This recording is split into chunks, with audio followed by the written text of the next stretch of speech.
당신 자신을 위한 책에 관한 모든 이야기 책 유어셀프고요. 안녕하세요. 저는 장첸입니다. 안녕하세요. 공 선생입니다. 네, 공 선생님. 반갑습니다. 아, 네, 안녕하세요. 네. 안녕하세요. 왜요? 네. 여러분들에게 우리 채널은 합격입니까? 불합격입니까?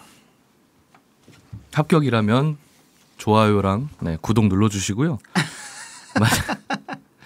불합격이라면 네. 댓글로 또 신랄한 비판 한 번씩 또 남겨주시고 이러면 너무 감사하겠습니다. 요즘에 근데 좀 새로운 분들께서 댓글을 좀 남겨주시고 계세요. 그렇죠. 네. 그래갖고 보통은 이제 자주 다 작성해주시는 구독자분이 계셨었는데 네. 최근에는 좀 새로운 분들도 댓글 많이 남겨주셔서 너무 감사드리고요. 앞으로도 계속 댓글 많이 남겨주세요. 재미없으면 재미없다고도 남겨주세요. 맞아요. 네. 재밌게 할게요. 네. 죄송합니다. 재밌게 해보시죠 오늘. 알겠습니다. 네. 오늘 근데 재밌는 책이 아닌데 이거 어떡하냐.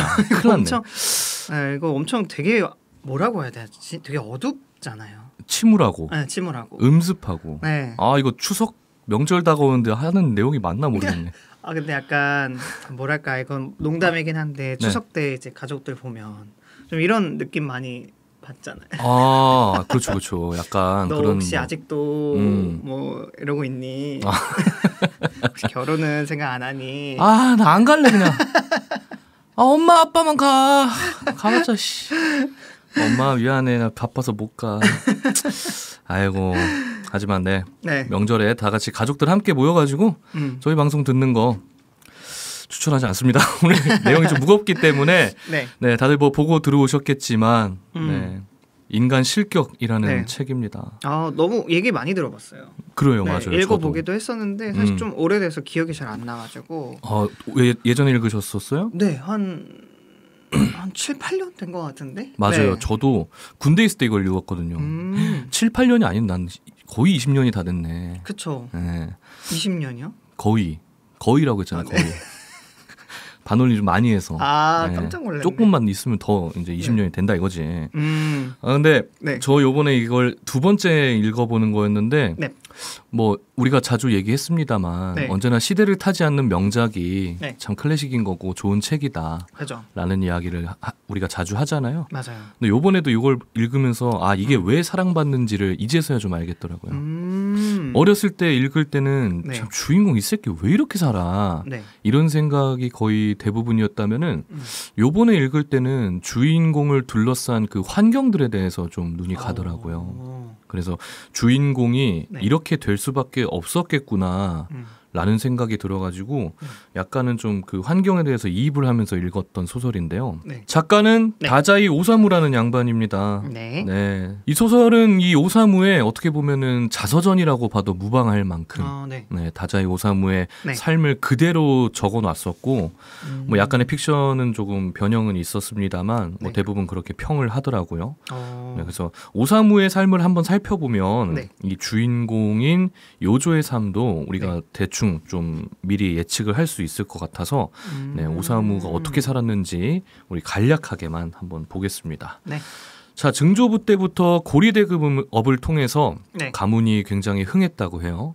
그리고 아버지는 이제 중의원을 지내시고 뭐 귀족원 의원 이게 그때 아마 제국시대 때 있었던 의회 같은 걸 거예요.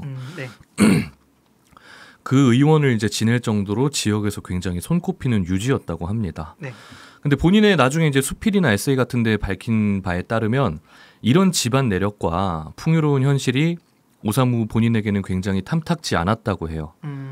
그래서 인생의 회의를 느꼈다고 합니다. 고리대금업이라는 약간 어떻게 보면 조금 부정한 그 재물을 축제해가지고 그거를 통해서 자기가 좀 호의호식하고 살았기 때문에 그게 그렇게 마음에 안 들었나 봐요, 별로. 자, 그리고 아버지 휘하에는 이제 10명이 넘는 형제가 있었는데 많잖아요, 너무. 엄청 많네요. 부모가 전부 다 돌볼 수가 없으니까 유모의 손에 거의 자랐다고 합니다. 그렇게 어린 시절을 보냈고 이제 1925년 굉장히 어린 나이에 작품 활동을 시작하게 돼요. 그러네요. 1909년 출생인데 그쵸. 25년에 중고등학생 때부터 이제 친구들하고 뭐 뜻이 맞는 사람들과 뭐 문예집을 출간하기도 하고 그런 식으로 작품 활동을 시작했었고 30년도에 이제 대학에 들어갔는데 뭔가 이제 성격적으로나 네. 혹은 뭐 흥미적으로나 학업에 적응하지 못해가지고 네. 참 이래저래 방황하고 있는데 네. 이때 마침 좌익 운동에 빠져버리게 됩니다. 마르크스 사상을 이제 찬양하기 시작하고 네. 네, 그런 활동들을 하고 다니다가 이제 카페 여종업원인 타나베 시메코라는 사람하고 눈이 맞았어요. 네. 그러다가 이제 둘이서 함께 바다에 투신해서 동반 자살을 기도했는데 여자만 죽고 자긴 살아남아요.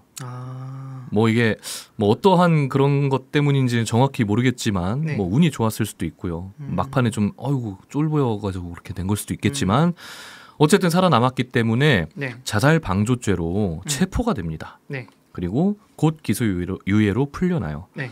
뭐 되게 의원 지내시던 네. 유명하신 아버지 밑에서 이제 자란 이 자식이 이런 일을 벌이니까 굉장히 이슈가 많이 됐겠죠. 그리고 이 사건은 인간 실격 소설 내에서 그대로 네. 사용이 됩니다. 아 진짜요? 네. 자 그러다가 네. 이런 사건을 겪고 나서 1932년에 돌연 네. 좌익 운동을 이제 그만두고 그냥 네. 경찰서에 가서 자수를 하게 됩니다. 그 이유가 뭐였느냐? 네. 이 맏형이 있었는데 네. 이 형도 그때 의원이었어요. 네. 그러니까 야 너 저거 좌익 운동 그거 네. 그만 안 하면은 돈 보내주고 막 그런 거 다 끊어버리고 네. 가족이고 뭐고 너 이제 없는 거야. 네. 이렇게 협박성의 편지를 받아가지고 이제 뭐 그만하게 돼요. 그만하게 됐는데 그 그만뒀다는 사실마저도 오사무에게는 약간 자기 혐오가 드는 거야. 왜냐하면은 나는 이런 부정하게 축제된 돈이 싫어. 그래가지고 뭐 가족들하고 다른 노선을 탄 건데 네. 그 재산을 끊어버리겠다는 협박 때문에 다시 돌아오게 된 거야. 그렇죠. 그러니까 이제 내가 지금 뭐 하고 있는 거지? 라고 하는 자기 혐오가 좀 더 커지지 않았을까 이때쯤에. 네, 그 이후로 이제 또 작품 활동을 또 이어나가다가 네. 이제 일본에 아쿠타가와 상이라는 문학상이 있습니다. 네. 굉장히 뭐 명망 높은 상이라고 하네요. 여기에 이제 도전을 하게 됩니다. 네. 근데 2등을 해요. 차석에 그치길 말아요. 2등도 꽤 높은 순위인 것 같은데. 그렇죠. 대단한 거고 정말 잘한 건데 네. 자기 약간 그 마음에는 안 들었나 봐요. 그때 이제 네. 이 작가 한 분이 이런 평을 해요. 네. 설국 아시죠? 알죠. 네, 그 설국의 작가인 가와바타 야스나리라는 사람이 이 작가는 현재 생활에 어두운 구름이 끼어 있어 재능을 있는 그대로 발산하지 못하는 아쉬움이 있다. 라고 뭐 평과 뭐 디스가 약간 적절히 조합된 이런 평을 날렸는데 네. 거기다 대고 개깁니다. 뭐 새 노래 소리나 듣고 네. 뭐 그 음악 소리나 듣고 이렇게 그냥 평범하게 살아가는 뭐 작가 니들이 뭘 한다고 개겨요 이렇게. 진짜요? 네, 굉장히 작가로서의 자존심이 좀 강하지 않았는가라는 생각이 드는데 그 뒤로 수상에 한 번 더 실패하고 네. 세 번째 도전에 그 막 개겼다 그랬잖아요. 네. 어떻게 보면 이 사람도 지금 이때는 되게 명 작가인데 네. 그 사람도 이렇게 얘기를 합니다. 부디 저에게 아쿠타가와 상을 주십시오. 바라는 건 일절 없습니다. 저에게 명예를 내려주십시오. 분명 괜찮은 작품일 겁니다. 네. 이런 얘기를 뭐 거의 구걸이잖아요. 이거 제발 한 번 주시면 안 됩니까? 약간 네. 구걸하듯이 얘기를 해버려요 결국엔. 근데 이런 게 이제 문단의 평가에 반발하면서도 한편으로 이제 자기도 인정을 받고 싶었던 거죠. 그동안 자기가 정말 열심히 네. 나름 노력하고 투자해왔던 작가로서의 세월이 있는데 네. 그것들을 부정당하면은 자기의 그 시간들이 다 사라지는 뭐 그런 두려움을 느꼈을 수도 있겠고요. 그래서 이런 솔직한 욕망을 표현하게 됩니다. 네. 자, 이런 거 보면 이 성격들이 이제 소설의 주인공하고도 정말 많이 닮아 있어요. 네. 자, 이 이후로 작품 활동을 이제 더욱더 활발하게 해서 네. 이제 작품집을 내기도 하고 막 그랬는데 이제 약물 중독을 겪고 있었거든요. 뭐 술 먹는 건 그냥 예산 일이었고 근데 약물 중독이 재발을 하게 돼가지고 병원에 이제 2번이나 입원을 하게 됩니다. 그 이후에도 이제 뭐 완치됐다고 알고 나왔는데 이게 중독 증세가 뭐 금방 끝납니까 원래? 그죠. 오래 가죠. 계속 이제 심해지고 막 계속 재발하고 이러니까 이제 주위 동료들이 네. 얘를 이제 잡아다가 야 너 지금 각혈하고 이러니까 결핵 치료 때문에 병원 좀 들어가자라고 데려갔는데 거기가 알고 보니까 정신병동이었던 거야. 이때면은 뭐 1900년대 초반이잖아요, 거의. 네. 근데 이때 정신병동이 사실 뭐 지금하고 같겠습니까? 거의 뭐 수용소였겠지. 그러니까 이런 데 갇히고 나니까 네. 이런 생각을 하게 돼요. 사람들은 나를 인간으로도 생각하지 않는 모양이다. 나는 인간으로서의 가치를 상실하고 말았다. 라고 아주 깊은 정신적 네. 상처를 받게 됩니다. 이 경험 또한 네. 네, 인간 실격에 그대로 드러나게 되죠. 자, 역시 그 이후로 뭐 또다시 작가의 삶을 정말 치열하게 네. 살아옵니다. 열심히 하죠. 뭐 포기하진 않았던 것 같아요. 계속 열망도 있었고. 근데 이제 이때가 또 한참 지구 전체가 시끄러울 때 아닙니까? 그렇죠. 2차 대전 때문에. 그래서 이 전쟁으로 인한 영향이 진짜 네. 어떻게 피해갈 수가 없었나 봐요. 뭐 이제 내는 책마다 시국에 맞지 않는다는 이유로 빠꾸당하기도 하고 네. 그리고 이제 뭐 전쟁 중이니까 사상적으로나 혹은 뭐 정치적으로나 굉장히 좀 어둡고 무거운 사회가 돼 있지 않을까요? 그래서 이 검열 기준도 굉장히 강화되고 이래가지고 뭐 검열 때문에 다시 또 빠꾸 먹기도 하고 출판소가 공습에 당해요. 내가 이제 여기랑 계약해서 내기로 했던 책들이 여기 쌓여 있는데 네. 거기가 이제 폭탄 맞고 터진 거지. 그래서 이런 것들 때문에 또 위험을 느껴가지고 자기 가족들을 원래 도쿄에 살다가 가족들을 또 이제 원래 처가로 다시 이제 피난시키기도 해요. 네. 피난시키고 나서 자기 집이 또 터져요. 폭탄 맞아서. 그리고 얼마 있다가 처갓집도 터졌대. 네. 와, 그냥 이런 삶을 계속 겪어온 거죠. 이게 그 뭐 한 인간으로서의 삶도 이런 것들을 겪고 나면 굉장히 힘든데 그렇죠. 작가로서의 활동 자체가 뭐 영위가 됐겠습니까? 이런 연고로 네. 여러 슬럼프를 겪고 뭐 여전히 알코올, 약물 속에서 빠져서 살게 됩니다. 하지만 또 종전 후에도 1946년 한 해 동안만 무려 15편의 작품을 발표하기도 하면서 계속 이렇게 망가졌다가 네. 다시 올라왔다가 이렇게 굉장히 치열하게 살았던 거죠. 우리 오사무 씨가 이런 활동을 했었고 네, 47년에는 장편소설 사양이라는 책이 결국 베스트셀러에 올라가게 됩니다. 아 근데 결국 그 수상은 했나요? 수상이요? 네. 그 아쿠타카와상? 못했겠죠. 했으면 여기 써 있지 않을까요? 저도 어디서 가져온 거라서. 네. 그리고 마지막 이제 48년에 내연녀였던 네. 야마자키 토미에와 동반 투신 자살을 하게 됩니다. 이 자살이 마지막 자살 시도였는데 네. 이게 무려 5번째 자살 시도였다고 해요. 그래서 5번째 자살 시도 끝에 결국 생을 마감하게 됐고 네. 그 해에 썼던 이제 인간실격 오늘 요 책이죠. 네. 요 인간실격이 그의 정식적인 유작으로서 남게 됩니다. 뭐 또 다른 책들이 있긴 한데 미완본들만 퍼져 있어가지고 정식 출간됐던 책은 요게 결국 마지막 책이라고 해요. 아, 근데 이런 작가의 삶이 인간실격이라는 책에 많이 녹아 있다.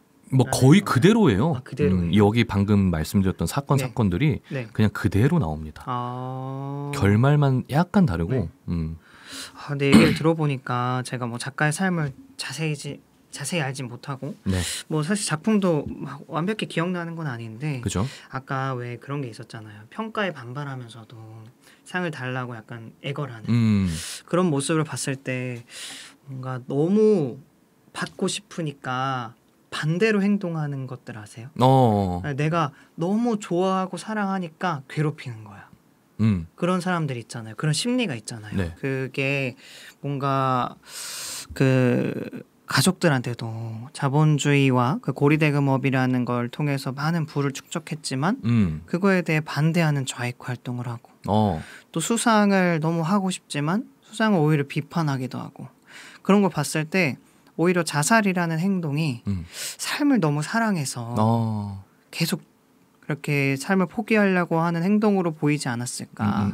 그런 의미에서 이제 봤을 때는 작품을 이렇게 많이 쓴 것도 이유가 있을 것 같고 그쵸. 그리고 혼자 그렇게 삶을 마감하려고 하지 않고 누군가와 함께 하려고 했었던 것도 결국엔 누군가와 함께 하고 싶었던 마음이 그때까지 가져가서 그렇게 하지 않았을까 하는 생각이 문득 드네요. 아, 그렇죠. 네. 맞아요. 가장 뭐 그냥 편한 말로는 네. 가장 뭐 강한 부정은 강한 긍정이다라는 말도 있듯이 네. 그리고 우리가 다뤘던 책의 주인공이나 작가들도 참 이런 면모를 가졌던 사람들이 되게 많지 않습니까? 뭐 쇼펜하우 같은 경우에도 삶을 계속적으로 염세적으로 비판했지만 네. 그게 결국에는 어떻게 평을 내렸느냐 쇼펜하우어만큼 삶을 그만큼 사랑했기 때문에 네, 이 사람은 그렇게 삶을 더 회의적으로 바라봤던 것이 아닐까라는 네.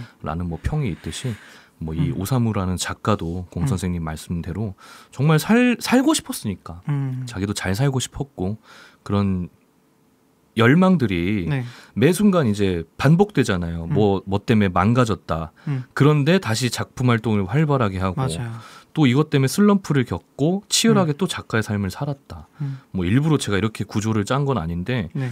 대충 이런 이 자전적인 그 기록들이 이런 것들을 좀 증명하는 것이 아닌가 저는 이렇게 생각이 돼요. 이런 것들이 작품에 어떻게 녹아 있을지 좀 궁금하네요. 궁금하시죠. 네. 여러분들도 궁금하시죠. 구독 누르면요. 네. 더 자세히 알려주나요? 그렇죠. 소리가 더 잘 들립니다, 여러분. 모르셨죠? 아시겠어요? 그런 시스템이 있어요. 자, 그러면은 인간 실격. 네, 뭐 앞에서 이야기한 내용들이 거의 이제 반복되다시피 하니까 아주 줄거리를 간략하게 좀 이야기를 해보겠습니다. 좋습니다. 그리고 뭐 책 보시면 알겠지만 조그맣고 요만해요. 네, 그래서 내용이 크게 많지가 않아요. 근데 이제 주로 이 요조라는 인물이 자신의 생각들을 묘사하는 그 부분에 있어서 정말 뭐 하나의 사건, 하나의 인물을 놓고 그 잠깐 생각했던 것도 2페이지, 3페이지가 넘어가요. 그래서 이런 표현이라든지 뭐 그런 감상이 좀 주가 되는 소설이다 보니까 줄거리 위주로 본다기보다는 나중에 좀 읽어보시길 진짜 권해드리겠습니다. 자, 소설은 이제 액자식 구성으로 시작이 됩니다. 어느 날 한 남자가 3장의 사진을 보게 돼요. 이렇게 사진을 봤는데 그 사진 속 인물에 대해서 굉장히 알 수 없는 위화감과 그리고 기괴함을 좀 느끼게 됩니다. 표정이 뭐 살아있는 사람의 것 같지도 않고 뭔가 나중에 노년의 뭐 중년의 사진은 진짜 뭐 수척해가지고 거의 다 뭐 시체랑 별 다를 게 없는 그런 사람을 보게 되는데 이 사진 속의 주인공이 쓴 수기집을 이제 이 사람이 저기 읊으면서 시작을 하게 돼요. 그러면은 이 사진을 보고 있는 사람은 주인공이 아니겠네요. 요조가 아니라 다른 사람이고 네, 어떠한 작가인데 우연히 이 사진과 이 오바 요조라는 주인공의 수기집을 입수하게 되어서 그것을 세상에 알린다라는 컨셉으로 소설이 시작됩니다. 굳이 왜 이렇게 했을까? 그죠? 자. 유명하죠, 이 문장. 소설의 첫 문장인데 뭐 진짜 첫 문장은 아니지만 이제 오바요조의 수기가 시작되는 그 첫 문장 되게 유명한데 공 선생님 읽어주시죠. 부끄러움 많은 생애를 보냈습니다. 저는 인간의 삶이라는 것을 도무지 이해할 수 없습니다. 네. 수기라고 했잖아요. 나중에 이제 뒤를 돌아보면서 오바요조라는 사람이 이렇게 자기의 생애에 대해서 첫 문장으로 운을 뗐습니다. 이 문장이 모든 걸 뭐 담고 있다고 봐도 사실 무방하겠죠. 자, 요조라는 소녀는요. 이제 도호쿠 지방, 동북 지방에 있는 한 시골에서 굉장히 유복한 집에서 태어났습니다. 저 작가랑 똑같네요. 그죠? 얼마나 비슷한지 한번 쭉 들어보세요. 좋아요. 그 순수하고 굉장히 여린 소년이었던 우리 요조는요. 인간들이 가지고 있는 그 위선이나 가식적인 모습들을 전혀 적응하지 못하고 이해하지도 못해요. 게다가 어렸을 때부터 몸도 약해가지고 병치레도 막 자주 하고 선천적으로 그런 게 있었대요. 막 화내는 사람의 얼굴을 보면 우리가 느끼는 것보다 조금 더 큰 공포감이 몰려와가지고 굉장히 두려웠다고 합니다. 저번 우리 주인공이었던 윤재랑 굉장히 다르죠. 아마 이 사람은 요조는 편도체가 좀 더 컸던 게 아닐까. 그러게 아몬드보다 훨씬 컸나 봐요. 뭐 수박 너무 큰데요, 머리에 수박이? 뭐 참외 정도 되지 않을까. 그렇죠. 네. 그래서 그런 공포감을 느꼈다 보니까 이런 자신의 감정, 되게 나약한 내면이나 이런 것들을 숨기기 위해 이 친구가 선택한 방법이 있어요. 그건 바로 익살이라는 겁니다. 일부러 더 바보 행세를 하고. 뭔가 딱딱 들어맞는데요? 일부러 더. 그죠. 바보 행세를 하고 사람들 앞에서 웃기는 게 일단 이 아이의 목적이 돼버린 거예요. 그렇게 이 아이는 주변 사람들로부터 굉장히 특이한 아이, 장난을 좋아하는 아이로 평을 받게 되면서 그렇게 자라게 됩니다. 약간 익살이라고 표현한 게 유머와는 좀 다른 그렇죠. 느낌이죠. 몸개그 막 하고 일부러 바보 같은 거 과장되고 그죠. 슬랩스틱 느낌인 거죠. 이런 거 보면은 저도 뭐 이 원인은 좀 다른데 저도 굉장히 지금도 그렇지만 저도 어디 가나 되게 익살꾼이라는 소리를 많이 듣지 않습니까? 그러세요? 네. 왜 그러세요라고 물어요. 네. 몰라요? 몰라요. 아 그래요? 익살꾼이라고 들으시는 걸 제가 옆에서 항상 듣는 게 아니니까. 그렇죠. 네. 저도 뭐 주변 사람들이 굉장히 장난 잘 치는 애고 돼서 제가 그렇다고 이제 그렇게 살아왔는데 약간 이것 때문에 저도 동질감을 느껴서 그래요? 처음에 좀 몰입해서 읽었었습니다. 자, 시간이 갈수록 이제 요조의 광대 연기는 더욱더 강해지게 됩니다. 근데 딱 한 사람에게는 그렇게 못하겠는 거예요. 누구죠? 아버지. 아버지는요 기업가 출신의 국회의원이셨고 도쿄에 별장도 있고 뭐 집도 따로 있으셔가지고 이제 업무차 별장하고 이제 집을 왔다 갔다 하면서 뭐 한 달에 절반은 딴 데 계시고 막 이런 식으로 지내던 분이셨어요. 근데 그런 분이었는데 이제 다음에 돌아올 때 야 니들 선물 사올 건데 뭐 사다 줄까라는 거 이제 애들한테 물어봤겠죠. 물어봤는데 아빠가 이제 요조한테는 너 저기 어디 가면은 어린이용 사자 탈 장난감 그 재밌는 거 있던데 그거 사다 줄까 했는데 요조가 머뭇머뭇거리다가 대답을 결국 못했어요. 그 옆에서 이제 제일 큰형이 요조는 그런 것보다 책이 더 좋지 않을까요? 그냥 이렇게 얘기하니까 아빠가 약간 기대했는데 실망한 모습 그거 있잖아요. 얘가 좀 장난스럽고 익살꾸러기니까 이런 거 사다 달라고 하면 갖고 와 노는 모습 보면 귀엽고 재밌을 텐데 아이씨 아쉽네 하면서 약간 이제 실망스러운 표정을 보이니까 그 표정이 요조한테도 이제 더 크게 다가오지 않았겠습니까? 그래서 그게 너무 두려웠던 거예요. 아버지가 내가 아버지를 화나게 만들었다. 그게 두려워서 요조가 아버지가 자고 있을 때 몰래 그 수첩 아버지가 뭐 사올까라고 적었던 수첩을 몰래 꺼내서 지우고 책을 지우고 사자탈이라고 이렇게 글씨를 막 적어놨어요. 다음날 아버지가 이걸 볼 거 아닙니까? 근데 자기가 쓴 글씨가 아니야. 요조 이놈, 하하하 이 자식 역시 이게 갖고 싶었구만 이러면서 호탕하게 웃게 되는데 참 아버지를 많이 두려워했나 봐요. 미움받고 싶지 않았나 보다. 그렇겠죠. 네. 어쨌든 이렇게 장난과 익살로만 이제 계속 삶을 살던 어린 요조는 결국 학교에 이제 입학하게 됩니다. 근데 이 무렵쯤에 집에서 좀 그지 같은 일이 일어나요. 하녀랑 이제 머슴들에게 성적인 유익거리가 되는 거야. 한 번씩 얘가. 어린애를 데리고 이제 성적인 행동을 하거나 실제로 추행, 폭행을 하거나. 그래도 그 주인의 아들인데도? 관계가 나왔구만. 그러니까. 그렇게 이제 좀 더럽혀지게 됐죠. 이미 어린 나이 때부터. 그렇게 학교에 입학했지만 여전히 학교에서도 그럼 똑같이 살아야겠다. 익살꾼으로 그냥 살아야겠다. 이런 생각을 하고 이제 생활을 시작하게 됩니다. 그러던 어느 날 체육 시간에 이제 철봉 시간이었는데 뭐 뒤에서 막 뛰어오면서 철봉 잡고 한 바퀴 막 잘못 막 미끄러지는 일부러 연기를 해서 모래밭에다 엉덩방아를 꽝 찧은 거예요. 이거 보면은 이제 애들은 다 웃기잖아. 하하하 요조 저거 바보 같아요. 웃기면서 막 웃고 있는데 조용히 어떤 한 놈이 뒤에 오더니 야, 너 일부러 그랬지. 이러는 거예요. 이게 다 아는 것처럼. 그러니까 이게 근데 나의 어떻게 보면 굉장히 숨겨져 있던 그 내면을 의도치 않게 이렇게 밝혀지는 것 같은 까발려지는 것 같은 그런 감정 들 때 있잖아요. 그렇죠. 요조는 이게 너무 두렵고 공포스러웠대요. 나는 하늘이 빙빙 도는 것 같았습니다. 일부러 실패했던 것을 다른 사람도 아닌 백치 다케이치에게 간파당할 것이라고는 꿈에도 생각지 못했기 때문이었습니다. 순간 나는 마치 세상이 순식간에 지옥불에 휩싸여 불타오르는 것을 바로 눈앞에서 보는 것 같았습니다. 으악 하고 외치며 발작이라도 할 것 같은 기분을 필사적인 힘으로 억눌렀습니다. 네, 이렇게까지 아주 공포스럽고 정말 세상이 지옥불에 휩싸였대. 이 정도로 얘한테 이게 충격적인 일이었나 봐요. 그렇죠. 한 번도 들키지 않았었던 걸 텐데. 그러니까 처음 들키는 거면 더 그럴 수 있죠. 그러니까 뭐 그런 요소들 때문에 공포심을 느꼈던 이 요조가 이제 얘가 뭐 어디 가서 말할까 봐 야, 쟤 저러는 거 다 연기야. 이럴 수도 있으니까. 그쵸. 그리고 그 상황도 무마하기 위해서 얘랑 친구가 되기로 결심을 합니다. 그러니까 뭐 사실상 그냥 감시하에 놓고 좀 이렇게 관리를 하겠다. 그쵸. 어릴 때부터 이런 영악한 생각을 했던 거죠. 그래서 뭐 어떻게 뭐 서로 집도 놀러 가게 되고 네. 놀고 있던 와중에 요조가 이제 그린 그림이 있었어요. 네. 이 그림을 둘이서 함께 보게 됐는데 방금 그걸 알아차린 그 친구 다케이치랑 친구가 돼서 이 그림을 네. 집에서 놀다가 야 나 이거 그렸는데 봐봐 하고 본 거죠. 근데 다케이치 눈에는 이게 너무 멋진 그림이었던 거야. 도깨비의 자화상이라는 그림을 그렸는데 네. 그 진짜 막 굉장히 무섭고 음습하면서도 뭔가 표현이 거칠고 멋지고 막 그런 어린 나이인데도 네. 그런 게 느껴져가지고 다케이치가 이제 요조에게 이런 말을 합니다.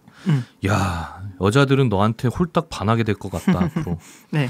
그리고 넌 훌륭한 화가가 될 거야. 라는 예언 아닌 예언을 하게 되겠죠. 되죠. 근데 마침 요조는 네. 자기가 만화가가 되고 싶었어요. 실제로도. 그리고 미술 학교에 가고 싶었고. 네. 그래서 친구가 이렇게 얘기해 주니까 이게 내 마음속에 굉장히 확 와닿을 거 아닙니까? 그쵸. 그래서 앞으로 이 말을 마음에 깊이 새기고 네. 살아가게 됩니다. 그 이후로 요조는 이제 도쿄로 상경을 하게 돼요. 학교 또 다른 진학을 위해서. 네. 근데 아버지가 네. 막 의원 지내시고 막 지역 부자고 막 이런데 네. 애가 미술가 하겠대. 마음에 안 들 거야. 그렇죠. 뭐 지금하고는 실정이 또 다를 수도 있겠지만 이때는 뭐 소설상 배경이 1900년대 초반일 거예요 아마. 이 옛날 시대 때 예술가는 진짜 배고픈 직업이었고 그렇죠. 그러다 보니까 하지 말고 너 관리 같은 거 해라 임마. 그래서 요조는 군말 없이 일반 학교에 진학하게 됩니다. 자, 근데 아버지가 한 번씩 이게 집을 왔다 갔다 하면서 뭐 계셨다 안 계셨다 했다 그랬잖아요. 네. 뭐 자기가 원해서 간 학교도 아니었고 네. 요조는 이제 약간의 반항심이 생기기 시작했나 봐요. 그래서 자유가 아닌 자유가 자기한테 주어지다 보니까 아버지가 안 계실 때는 학교를 그냥 안 가. 땡땡이 까고 네. 어디 화방 나가서 뭐 데생 연습하고 그림 연습을 합니다. 진짜 좋아했나 보다. 네. 그때 이제 호리키라는 인물이 네. 요조 앞에 나타나게 돼요. 호리키. 네, 이 호리키는 앞으로 요조의 인생을 중요하게 아주 그냥 송두리째 흔들어 놓는 아주 그런 인물입니다. 아하. 뭔가 안 좋은 쪽으로 휘둘 것 같아요. 그렇죠. 그죠? 네, 이름부터 호리키잖아. 네. 좀 안 좋아 보이지 않습니까? 그래요? 호리키 뭐 이렇게 미안합니다. 네. 세상에 계신 호리키 씨들 정말 죄송합니다. 그러니까요. 일본의 고멘나사이. 구독자분께서 네. 스미마생. 고멘네. 네. 자, 호리키는요. 요조보다 6살 많은 형아였어요. 근데 형아니까 뭐 고등학생보다 6살 많으면 이제 성인이잖아요. 성인이겠네. 네. 뭐 퇴폐적인 삶을 아주 그냥 있는 그대로 즐기고 있는 그냥 막 금발 태닝 양아치 느낌이었던 것이. 그런데 이제 둘이 뭐 그냥 그 화방에서 만난 친구처럼 지내기도 하고 둘이 대화하다 보니까 결도 어느 정도는 맞는 것 같아. 그래서 요조는 이 친구랑 어울리게 됩니다. 네. 자, 그에게서 이제 뭘 배우냐? 네. 음주, 매춘, 좌익 사상을 배우게 됩니다. 근데 그런 것들이 잠깐이나마 요조에게는 뭔가 인간에 대한 혐오, 공포 이런 걸 잊게 만든다는 걸 느낀 거예요. 잘못 배운 거지. 그래서 요조는 요것들에 대해서 이제 탐닉을 하기 시작합니다. 뭐 어디 가서 여자 만나러 댕기고 막 기방 같은데 돌아댕기고 막 좌익 사상 저기 모임 같은데 나가가지고 또 막 학교에 관심이 없으니까 그런데 가서 또 열심히 해요 막. 나중에는 무슨 어디 뭐 간수 같은 거 될 거야 아마. 그렇게 빠져들었는데 이제 그런 것들에 빠지게 되면은 이게 생활비가 장난이 아니잖아요.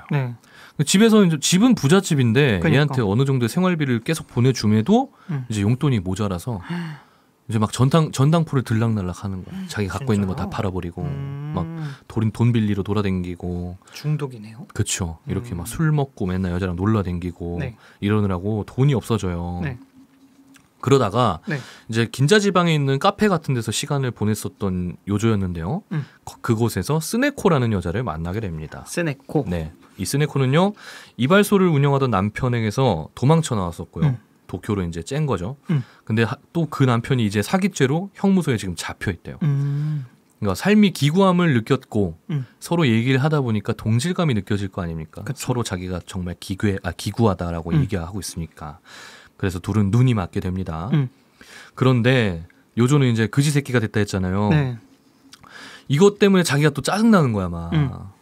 뭐 어디 가서 뭘 먹었는데 돈이 없는데 이것 좀 내줄래요? 이런 말 하는 자기도 너무 싫고 스네코한테도 이게 좀 하찮아 보이지 않을까 하는 걱정도 분명히 있었겠죠. 네. 자존심이 상하게 되고 네.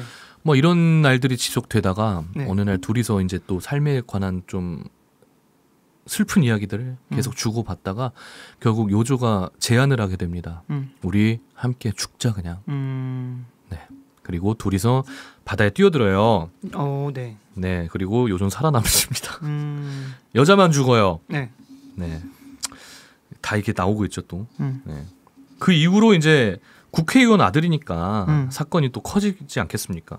결국에는 이제 또 자살 방조죄로 경찰서에 잡혀갔는데 네. 아버지가 이제 한 어떤 아저씨를 하나 보내가지고 이 사람으로부터 신원 보증을 받아서 이제 풀려나게 됩니다.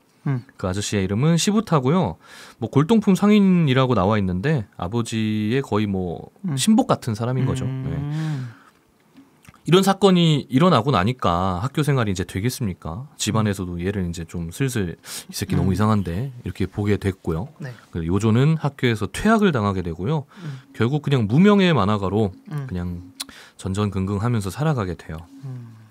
그러다가 또 이제 삶이 또 힘들어져가지고 호리키네 집에 한번 갔거든요. 갔는데 거기서 시즈코라는 여자를 알게 돼요. 그 사람이 아마 호리키한테 뭐 의뢰한 게 있어가지고 네. 받으러 왔다가 뭐 아무튼 투닥투닥거리는 걸 보고 나서 연이 닿아서 자기들끼리 이야기를 하다 보니까 시즈코도 얘가 너무 안쓰럽고 불쌍한 거지. 근데 여자들이 이렇게 꼬이는 거 보면은 네. 되게 잘생겼을 것 같지 않아요? 그럴 수도 있겠네요. 진짜 창백하고 네. 완전 꽃미남 그 퇴폐미 가득한 요즘 그 친구들 퇴폐미 이런 거 되게 좋아하잖아요. 네. 항상 병약하고 이래가지고 여기도 엄청 짙고 네. 되게 잘생겼을 것 같아. 그러니까 이렇게 뭐 막 그냥 꼬이지 그렇지 않겠습니까? 그럴 수 있겠네요. 네. 연애는 꾸준히 하네요. 그러니까 부럽다 씨. 자 거기서 알게 된 시즈코와 결국 동거를 하게 됩니다. 네. 그래서 뭐 거의 기둥서방 느낌으로 둘이 함께 살아요. 얘한테는 뭐 딸도 있었는데 그 딸이 얘를 또 뭐 아빠라고 부르기도 하고 그렇게 살다가 호리키가 또 이 집에 찾아와서 돈을 빌립니다. 뭐 호리키는 얘한테 한 번씩 그냥 돈 빌렸어요. 부잣집 애니까 야 있는 거 좀 줘봐. 내가 좀 나중에 줄게 새끼야. 막 이러면서 이제 뭐 자기 유흥비로 쓰기도 하고 그런 식으로 이제 요조를 대했었는데 네. 그러겠다고 온 놈이 이제 요조한테 이런 얘기를 하는 겁니다. 네. 야 너도 이제 남봉꾼 노릇은 그만둬야 하지 않겠냐? 더 이상은 세상이 용서를 안 할걸 너를? 근데 요조가 속으로 이런 생각을 해요. 네. 실제로 말은 못했는데 네. 속으로 약간 화가 점점 나기 시작하면서 얘가 나를 그냥 이용만 하는 것 같으니까 이런 생각을 하게 됩니다. 세상이라는 게 널 말하는 거 아니야? 야 그건 세상이 용서를 안 할 거야. 세상이 용서하지 않는 게 아니라 자네가 용서하지 않는 거지. 야 그런 짓 하면 말이야 곧 세상에서 매장당해. 야 세상이 아니라 자네가 매장하겠다는 거겠지? 이런 식으로 이제 호리키가 말하는 세상이라는 것과 이 요조가 느끼는 세상이라는 것이 분명한 극명한 차이를 보이는 것을 암시하는 그런 대목이겠죠. 그리고 뭐 이런 거 보면은 사실 이 세상이라는 게 우리가 보는 게 결국 우리가 사는 세상이잖아요. 근데 불교에서도 항상 뭐라고 합니까? 이게 이 세상에 실체가 있느냐 없다 이런 거잖아요. 그러니까 호리키가 말하는 세상은 그냥 우리가 알고 있는 세상인 거지. 나의 주관이 완벽하게 투영된 그러니까 뭐 내가 마음에 안 드는 애가 있어. 쟤는 저러다가 세상이 벌할 거야. 세상에 저런 애는 필요 없어. 이렇게 얘기하는 게 실제 세상이 그 사람을 평가하는 게 아니잖아요. 그래서 요조도 이런 생각을 하고 있는 걸 보니까 분명히 망가졌지만 애가 정신은 좀 살아있는 애 같거든. 네. 그래서 이런 걸 좀 알게 될 수 있는 대목이었고요. 여기가. 자 이후에 그래도 회의감이 계속 들지 않겠습니까? 친구라고 하나 있는 놈이 저런 얘기나 하고 있고 내 삶은 또 나아지는 게 없는 것 같고 그런 와중에 요조는 점점 더 술에 빠지기 시작합니다. 그러다가 어느 날 이제 술에 완전 취해가지고 집으로 막 이렇게 돌아오고 있는데 그 시즈코랑 딸이 있다 그랬잖아요. 얘네 둘이서 굉장히 대화를 도란도란 나누고 있는데 이게 너무 행복하게 느껴지는 거야. 네. 근데 그 행복이 내 행복이 아니야. 쟤네 둘의 행복이야. 뭐 동물을 키우면 이름은 뭘로 할까? 얘는 뭐 토끼는 막 이렇게 하고 너무 귀여울 것 같아. 이런 도란도란 이야기 나누는 게 나는 그 자리에 없는 것 같은 거죠. 요조가 느끼기에는. 그래서 그 술도 이제 취했겠다. 그 길로 이 집을 떠나게 됩니다. 나의 자리가 없음을 깨닫고. 근데 이게 없었을까요?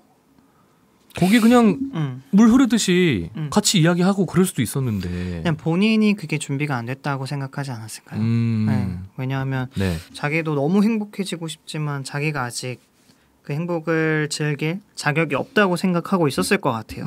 스스로를. 그래서 이런 공 선생님 말씀 같은 걸 들어보면요. 네. 진짜 사건적으로는 우리 주변에서 거의 뭐 흔하게 보지 못하는 인물이지 않습니까? 그런데 이런 것들 뭐 요즘 결혼 얘기도 대부분 그렇잖아요. 네, 우리가 행복하게 살 자신이 없어가지고 선뜻 용기가 나지 않고 우리 뭐 다 이런 삶을 살고 있는데 이런 것들을 보면서 우리가 한 번씩 감정 투영을 하게 되는 게 아닐까. 이 책이 은근히 20, 30대한테 인기가 되게 많다고 하더라고요. 그래요. 네. 근데 전혀 이해하지 못할 것도 아닌 게 네. 연애하는 사람들 중에서 그런 사람들 있지 않나요? 그런 감정을 느껴본 적 있잖아요. 그쵸, 상대방이 나를 너무 좋아하는데 나도 분명히 좋아해. 그렇지만 이제 뭔가 내가 있을 곳은 아닐 것 같다는 생각이 들어서 헤어지는 경우도 있지 않나요? 뭐 네, 있죠. 저는 무슨 느낌인지 너무 알 것 같아가지고 네네. 내가 너무 부족해 보이고 그래가지고 참 근데 그렇게만 생각하고서 거기서 머물러 있으면요 요조가 되는 겁니다. 그러니까 여러분들 그런 생각이 든다면 네. 자기 자신을 더 가꾸는데 힘써보는 건 어떨까요? 갑자기 공익 광고 하나요? 띠디딩띵. 자, 네. 뭐 책이 다 그러려고 읽는 거니까. 네. 자 이후에 떠나게 됩니다. 네. 그리고 나서 이제 교밭이라는 곳에 가요. 교바라는 곳에 가서 네. 어떤 스탠드바에 정착을 하게 됩니다. 스탠드바. 참 잘해, 그죠? 네. 뭐 어디 잘 들어가고. 자 근데 거기 이제 종업원들이 몇 명 있을 거 아닙니까? 네. 그 중에서도 참 자기가 생각하기에 난 내가 너무 볼품없고 한심하고 좀 말라 비틀어져가지고 막 이러고 있는데. 그런 자기를 술 담배 좀 그만하세요 하면서 걱정해주는 한 아이가 있었어요. 네. 요시코라는 소녀였는데 요시코. 네, 그녀가 너무 순수했던 거지. 네. 거기에 반해버려서 그냥 단박에 그녀한테 청혼을 하게 됩니다. 결혼하자. 나랑 결혼하면 나 진짜 술 담배 다 끊고 네. 열심히 살게. 이런 얘기를 해서 막 이렇게 꼬십니다. 네. 그러고 다음날 요시코를 만나러 가는데 술이 잔뜩 취해서 만나러 가요. 네. 근데 이 요조가 충격을 먹었던 게 뭐였냐면 보통 자기가 아는 세상에서 그리고 뭐 우리가 알기에도 아니 어제 그렇게 하겠다고 해놓고 지금 술 먹고 나타난 거잖아요. 이게 뭐예요? 거짓말 하신 거예요? 네. 라는 반응이 당연히 나올 줄 알았는데 네. 거짓말 하지 말라고 그냥 에이 안 취했잖아요. 술 안 드셨잖아요. 술 먹은 척 연기하시는 거잖아요. 너무 순수했던 거예요. 얘는 얘가 정말 그렇게 말했기 때문에 절대로 진짜 술을 먹었을 리가 없다. 이렇게 바보 같을 정도로 순수했기 때문에 요조는 더욱더 충격을 먹어서 한 번에 이제 또 갱생하는 계기가 됩니다. 그 이후로 이 둘은요 이제 알콩달콩 살게 되고요. 요조는 정말로 술 담배도 계속 줄여나가면서 작품 활동에 이제 열을 올리기 시작합니다. 근데 뭐 그렇게 뭐랄까 좀 바보 같아서 이렇게 했다기보다 네. 어떻게 보면은 그 거짓말과 그 약속은 그 기본이 믿음이잖아요. 그렇죠. 그냥 그 믿음을 보여주고 싶어서 그랬지 않았을까 하는 생각이 드네요. 맞아요. 그런 의미에서 이 믿음을 나한테 보여주는 이 사람에게 너무 고마워서 바로 그렇게 끊을 수 있지 않았을까 하는 생각? 네. 뭐가 결핍이 돼서 우리가 무언가에 중독이 되는데 그쵸. 그 결핍을 채워주는 누군가를 만났을 땐 그 중독을 끊을 수 있을 것 같다는 생각이 드네요. 네. 작중에서도 네. 요시코를 신뢰의 천재라고 묘사를 합니다. 그래요? 네, 뭐 신뢰의 천재라고 하니까 무슨 어디 저기 뭐 게임 같은 데 나오는 네. 뭐 영웅 이름 같긴 한데 이렇게 묘사를 해요. 그런 모습에 너무 반해버리고 네. 그것들로 인해서 요조가 이제 갱생하고자 하는 의지를 더욱더 조금 불태웠던 거겠죠. 은인이다, 은인. 네. 네. 그러면서 이런 감상을 하게 됩니다. 네, 나도 어쩌면 차차 인간다운 것이 되어 비참하게 죽지 않을 수도 있을까? 네, 이런 문구들을 보면 네. 요조도 역시 삶에 대한 열망이 가득한 거겠죠. 사랑받고 싶었던 것 같다는 생각이 자꾸 드네요. 그렇죠. 네. 인정받고 싶고 뭐 계속 망가져 오는 것만 우리가 봤잖아요. 그러니까요. 그런 와중에도 계속 잡고 있었던 거예요. 마지막까지. 자, 이렇게 알콩달콩하게 신혼생활을 보내고 있었습니다. 네. 여기에 또 누가 나타날까요? 호리키? 호리쉐키가 나타나게 됩니다. 얘는 진짜 낄끼빠빠가 안 되는 애네. 진짜 남봉꾼이 바로 여기 있구만. 호리키도 친구가 없었나 봐요, 근데. 그러게요. 그렇지 않았을까? 친구 없으니까 6살이나 어린 동생을 이렇게 망가뜨리고 즐거워하지 않았을까. 그렇죠. 그리고 뭐 망가뜨리려는 의도가 있었다기보다는 그냥 지 삶이 그러니까 지랑 같이 노는 친구가 제일 좋은 거잖아. 아마 그렇지 않았을까. 그래도 뭐 호리시킨 건 마찬가지니까. 자, 굉장히 오랜만에 만났어요, 두 사람. 네. 그래서 예전에 있었던 일들을 막 이야기하다 보니까 이제 몇 날 며칠 뭐 또 같이 놀고 이러다 보니까 이제 술이 또 이제 거하게 땡기는 거지. 아하. 야, 그때 거기서 먹었던 그 기억나냐? 겁내 맛있었는데 이런 얘기 하다 보면은 우리도 한 모금 하고 싶은 생각 들 때 많잖아요. 그렇죠. 그런 것들이 다시 생각이 났나 봐요. 어떤 날에는 이제 집에 손님이 찾아와 계셨는데 네. 그 손님도 뒷전으로 한 채 호리키가 놀러 와서 에라 모르겠다고 둘이 옥상 가서 술을 막 먹어요.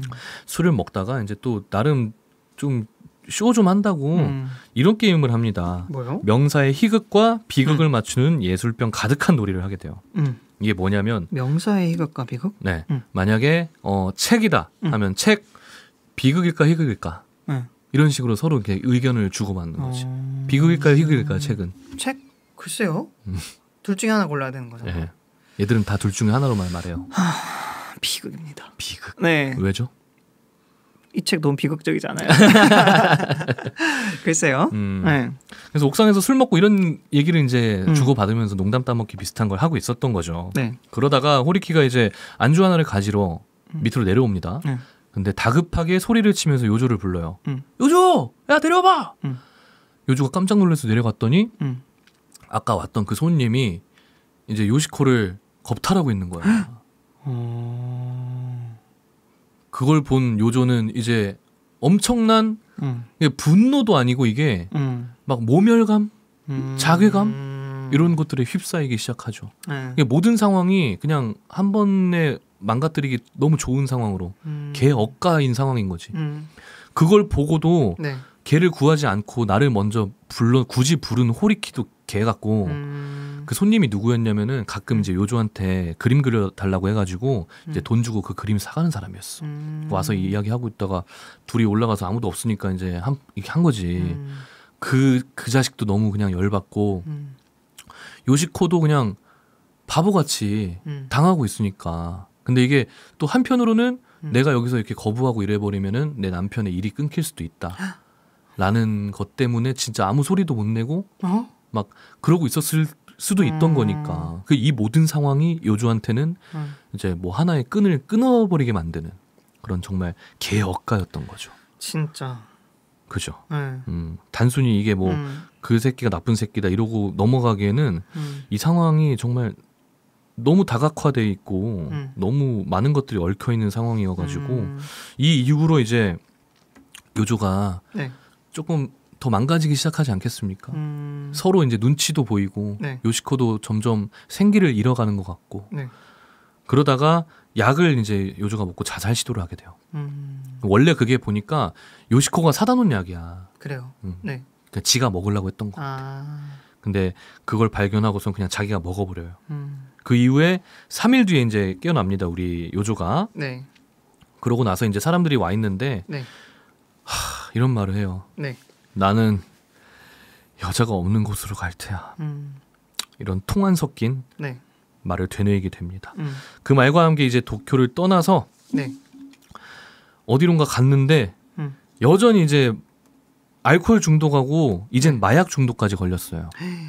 어디에서 정착을 했는데 이 동네에 있는 약국에 있는 약사 아줌마가 계셨거든. 근데 이 각혈을 막 하고 네.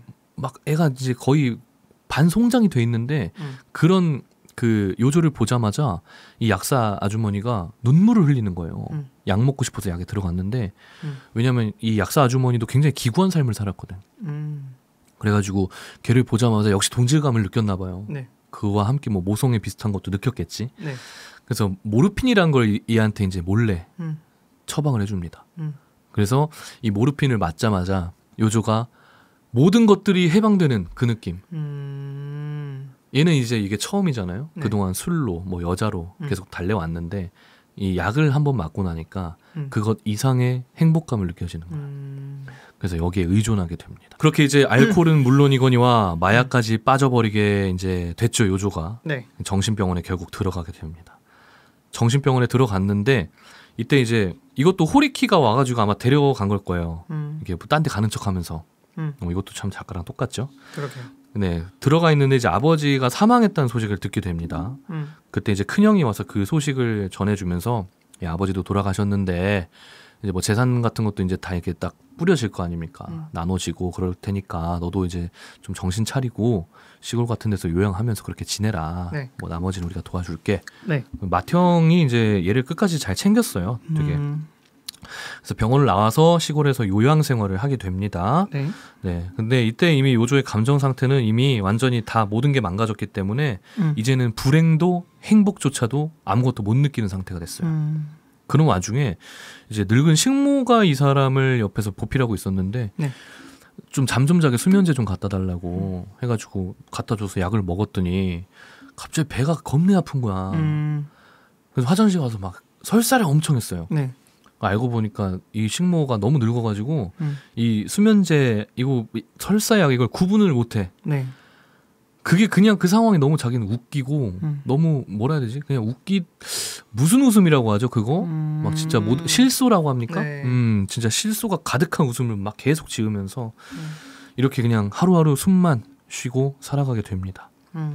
이렇게 해서 오바 요조의 수기가 끝나고요. 아 그래요? 네, 이 작가의 시점으로 다시 돌아옵니다. 맨 처음. 네. 그래서 이 작가가 어디서 이걸 구했느냐 이제 네. 교바시에 있는 한 카페에서 어떤 마담하고 이야기를 하다가 이런 것들을 전에 한번 봤다가 이게 누구죠? 이러면서 이제 이것들을 전해 받게 된 거예요. 그 이제 교바시에 있던 마담은 예전에 걔 누구냐 요조랑 네. 같이 잠깐 살았던 그 여자잖아요. 네. 그래서 요조에 대해서 이제 그녀는 이렇게 회상을 합니다. 아주 순수하고 눈치가 빠르고 술만 마시지 않는다면 아니 마셔도 정말 하나님같이 착한 아이였어요. 이렇게 회상을 하면서 소설이 마무리가 됩니다. 너무너무 슬퍼요. 그렇죠. 네. 뭐 희망이라고는 진짜 1도 찾아볼 수 없고 이래가지고 어린 나이에 읽으면 이게 너무나도 지루하기도 하고 물론 아까 말씀드렸다시피 네. 그 문장이나 네. 묘사에 대한 호흡이 길다 보니까 네. 그러니까 삶에 대한 것들을 생각하기 이전의 나이에 이걸 읽으면은 굉장히 지루하게 느껴졌을 거예요 아마. 네. 근데 이걸 좀 저도 나름 대가리 좀 크고 알고 나서 읽어보니까 참 별 생각이 다 들더라고요 저도. 처음에는 아까 얘기했죠? 네. 이 새끼 왜 이래? 이러다가 두 번째 읽을 때는 진짜 주변 사람들이 와 얘를 가만두질 않았구나 이런 생각이 들면서 참 저런 방법 말고도 뭔가를 찾을 수 있었겠지만 그 방법조차도 얘는 몰랐던 게 아닐까 뭐 그러기도 했고 시대상적으로도 그렇지 않습니까? 뭐 지금처럼 이런 네. 상담이나 네. 혹은 뭐 치료 같은 게 발달돼 있던 시기도 아니었고 그렇죠. 네. 너무 마음이 아프네요. 어떻게 보면은 작가가 본인의 얘기를 인간 실격이라는 문학으로 표현하고 싶었던 것 같은데, 네. 이 마지막에 그녀가 요절을 이렇게 평한다 하면서 순수하고 눈치가 빠르고 하나님같이 착한 아이였다고 말했다 했잖아요. 네. 근데 이거를 작가 스스로가 자기 자신에 대해서 쓰는 글일 거 아니에요. 그렇죠. 나는 이렇게 평가받고 싶었다라고 말하는 걸 문학 작품을 빌어서 표현한 것 같은데 맞아요. 자기는 알았을 거예요. 자기 자신이 얼마나 좋은 사람이고 착한 사람이라는 걸. 네. 사랑받지 못하고 세상으로부터 버려진다는 그 느낌을 계속 받으면서 결국은 삶을 마감했잖아요. 그렇죠. 그게 너무너무 마음이 아프네요. 너무 예전엔 이렇게 제가 읽었을 땐 저도 이렇게까지 입체적으로 느끼지 못했는데 네네네. 이렇게 얘기만 들어도 너무 마음이 아픈데요. 정말 이 네. 문장들을 하나하나가 네. 진짜 어쩔 때는 가슴을 후벼 파는 문장들이 되게 많더라고요. 제가 읽을 때는. 그리고 네. 이 소설에 대해서 좀 약간 더욱더 가깝게 느껴지는 이유가 뭐였냐면 네. 너무 솔직해요. 아. 그러니까 뭐 자전적인 것들, 자서전 같은 거 보면 일단 목적 자체가 어떠한 뭔가의 자기 PR이고 뭐 홍보이거나 뭐 그럴 수 있잖아요. 근데 이걸 뭐 자서전은 아니지만 자서전으로 봐도 무방할 정도의 동질감이 느껴지는 주인공과 작가이기 때문에 뭐 근데 보니까 진짜 너무 솔직한 거예요. 그러니까 우리 솔직히 말하면은 네. 뭐 요조가 하는 생각들 뭐 이런 것들 혹은 이렇게 망가지는 경험들 남에게 못할 만한 일들은 정말 말 못할 일들은 정말 많이 일어나고 속으로 하는 생각이라도 정말 많이 하고 살잖아요. 그죠.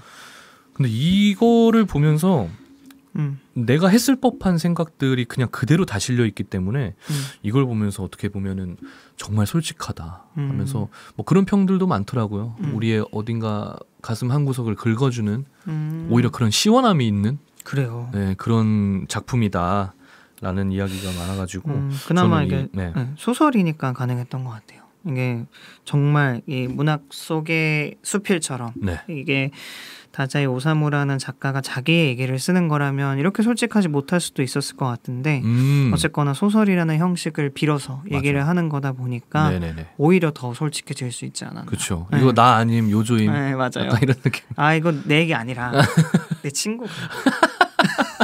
그렇게 얘기하는 사람들처럼 네, 그렇죠. 아마 그래서 더 솔직하지 않았을까 하는 생각이 드네요. 저는 그런 게 굉장히 매력적으로 느껴졌던 소설이었고요. 자 그러면 이렇게 네. 저희 인간 실격 1부는 마무리하게 되겠습니다. 근데 다 끝난 건가요? 네, 끝났습니다. 2부 없어요? 집에 가세요 이제. 끝났으니까. 안 돼요. 왜 오늘 뭐예요? 네. 2부는 무슨 얘기가 기다리고 있나요? 2부? 네. 2부에 어떤 얘기를 할까 좀 고민을 했었는데 네, 줄거리를 다 끝내버렸네? 그렇죠. 하긴 책이 좀 짧으니까요. 이만큼 뭐 이거 5분이면 얘기해요. 요조가 있잖아? 이렇게 살다 네. 죽었대. 너무 네. 슬퍼. 네. 네. 2부엔요. 네. 우리가 이제 삶을 살다 보면은 뭐 네. 그리고 우리가 이 작품의 주인공을 보고 났을 때 얘는 뭐 우리 공 선생과 저처럼 이렇게 좀 다각화적으로 이야기할 수도 있겠지만 네. 어쨌든 그건 단순한 우리의 평이잖아요. 그죠. 그래서 얘 나빴다. 얘 진짜 얘 때문에 이렇게 됐네. 이렇게 이야기할 법한데 우리 2부에서는 그런 것들을 좀 더 이론적으로 한번 다뤄보면 어떨까. 이론적으로? 네. 그러니까 요조가 정확히 무엇 때문에 이렇게 됐고 어떠한 순간에 이런 영향이 있어가지고 이렇게 됐는데 그게 이게 아니었다면 어떻게 됐을지 약간 심리학적인 관점에서 제가 컨텐츠를 준비해봤어요. 오 진짜요? 네. 오. 그래서 네. 그냥 우리가 보기에 그냥 우리가 띡 읽고 얘 나쁜 놈 하고 평가하기보다는 조금 더 이제 좀 뭐라 해야 될까요? 분석적으로 이 인물을 그리고 뭐 네. 오사무라는 인물을 탐구하다 보면은 조금 더 다른 시각을 가질 수 있게 되지 않을까. 새로운 콘텐츠네요. 그러게요. 네. 좀 공부하거든요. 네. 그래서 2부에서는요. 네. 아들러의 개인 심리학적 관점으로 본 요조를 한번 이야기해 보도록 하겠습니다. 아들러도 이제 초대하는 거군요. 그렇죠. 그렇죠. 오호. 달러 아닙니다. 아들러입니다. 네. 무슨 개그죠? 죄송합니다.